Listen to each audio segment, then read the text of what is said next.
Welcome to the day 19 of our Boost Your Power Challenge.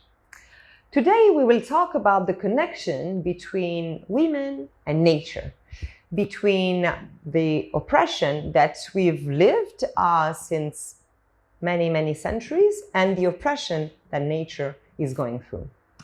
This is actually called ecofeminism, the link between what women and people of color, children, animals, nature are living together.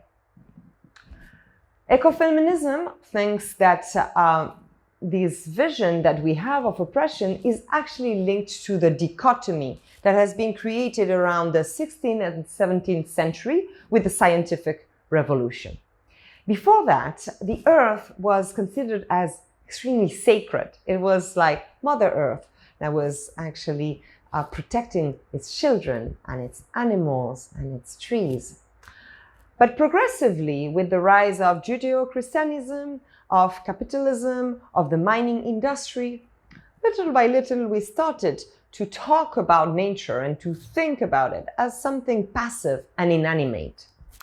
While the earth was alive, destroying it was a rape. But when our planet is actually a thing, exploiting it is not a problem anymore. And this transition happened as well in the scientific world. We can see how Francis Bacon, for example, is talking about raping Mother Earth and taking everything that she has to offer. Or Descartes saying that we can actually exploit the nature because it's weak and passive as the female. So from this moment, we can really see the dichotomy and the hierarchy that has been created between the yin and the yang, between ourselves, but also outside. The yang being the solar power, the power that is really out there, that is really about communicating, being visible, the lion self, right? And the business, the communication, the media. And that's what I've been trying to push in the past videos. The yin is more the power of the moon.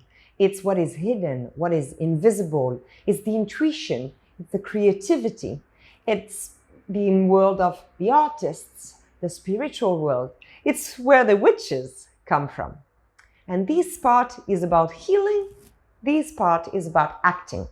And we need both to actually be coherent and to reach the power that we want. This is also at global level. We have created this dichotomy between reason, man, sacred, pure, logos, reason, and on the other side, nature, intuitive, passive, magic. And we ranked one on top of the other. And this is what has created the world that we have today. Silvia Federici is a famous Italian scholar and explains that, for example, the witch hunt is not so much a religious persecution, but it's more an economic issue. At the beginning of capitalism, we needed a great accumulation of capital. And for this, we needed to break the link between farmers and the earth and take back the possessions of the land to create massive land properties. Anybody who complained and who were actually reivindicative about it were considered heretics and witches and went burned down. So this transition has also had impact on how we see the world, because beyond this domination of the land in Europe, then this oppression has been transferred to what we call the New World. When Europeans have invaded the American continent, we actually committed holocausts of 75 million people, which was a terrible amount at that time, killing 95% of the local population. Since there was no more people to actually cultivate the land that we had just stolen, we had to import free labor and slaves from the African continent to perform all the tasks that had to be done to be reshipped to Europe. So let's always remember that the privilege and the wealth that we have now in Europe is stemming from all this global suffering. That is why we need to reconnect with nature as much as possible. The work of Joanna Macy, which is called the work that reconnects, is all about this. How can we reconnect with nature and its healing power? How can we reclaim our history as witches, as healing powers? How can we reclaim the history, her story of the goddess that was revered from the Hindus to the Mediterranean during thousands of years before the monotheist religions? These stories are extremely important to understand that female power has existed and has been kind and has been everywhere around the Mediterranean and far beyond. We need to learn about this. An interesting book from Merlin Sohn is, for example, When God Was a Woman, talking about this past history. Why not create witches' gathering, what we used to call aquelares, and circles where we share stories?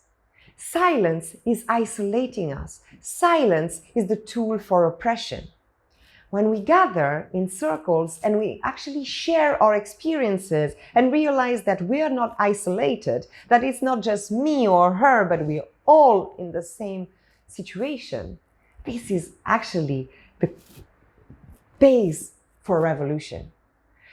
So try to find the witches around you and gather them as much as you can, and try to see what you can do to reconnect with planet Earth. Your exercise for today is to take a walk in nature and see how it feels, just enjoying the connection that you're recreating.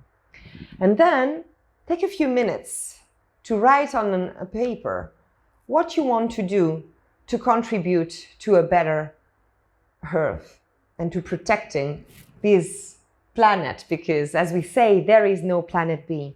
Do you want to cut down on your plane travel? Do you want to limit your meat and dairy consumption? Do you want to start buying second-hand clothes or swapping possessions between people? Do you want to start getting rid and decluttering your mind and your space, as Marie Kondo says, and making space for the new?